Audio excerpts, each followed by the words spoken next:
Hello everyone, welcome back to another video, and thank you so much for watching again. Today we're going to be talking about, if you hadn't guessed already from the incredible graphics that I've got going behind me, we're talking about Daniel Ricciardo and a little bit about Renault.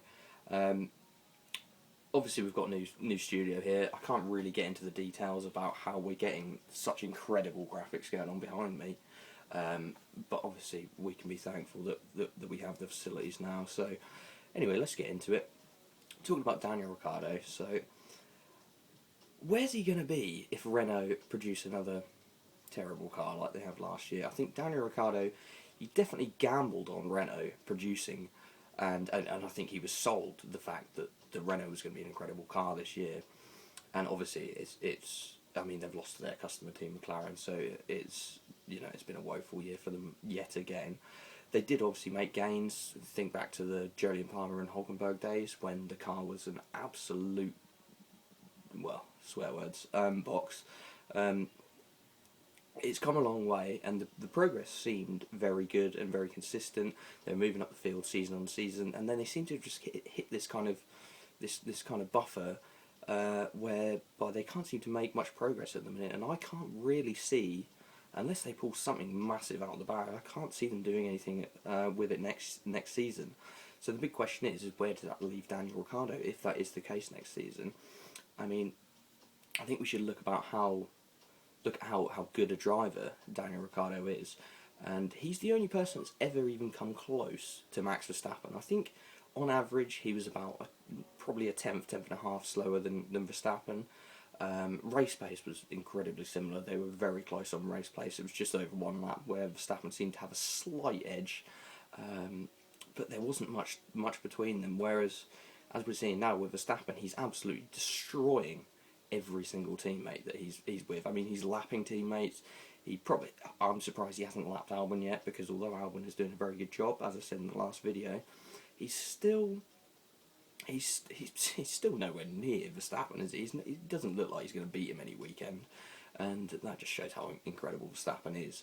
So for Ricciardo to even be close to him ever is incredible, and he beat him quite a few times, outright. So he is an incredible driver, and I just wonder where he's going to go if Renault, or what he's going to do if Renault produce another terrible car this year, which I predict they're going to do. There's not much change in the rules, so what they're going to do. I mean, I guess his hopes are probably on 2021, and that's probably what Renault are doing as well. Thinking forward to 2021, and obviously any team could win in 2021 because there's such a big rule change that one team could just find a loophole and get it right, and another team, say Mercedes for example, they choose a terrible car. It's happened years and years, over the years, and where we see a top team, miss a loophole and they're right in the midfield again.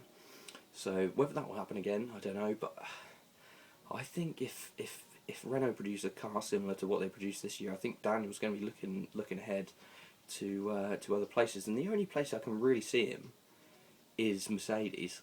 And I think they'll be looking at him, and I think he would be a good option for Mercedes.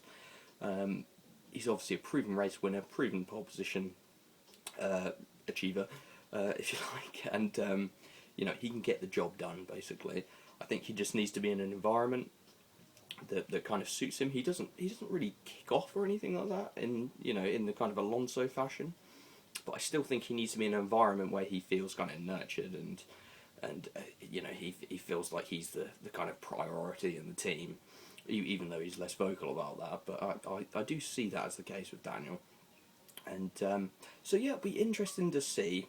I think that's his only option.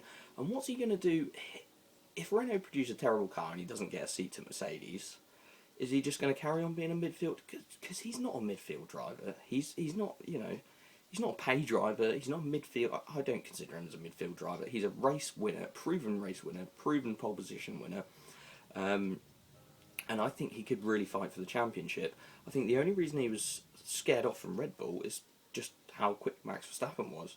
But now when you look at him against anyone else, you realise just how quick Max Verstappen is, and that's going to be quite intimidating to have to race against that person every single weekend, especially when you know, even when Daniel was there, it kind of felt like Max was the up and comer. He was the one that the team was being built around.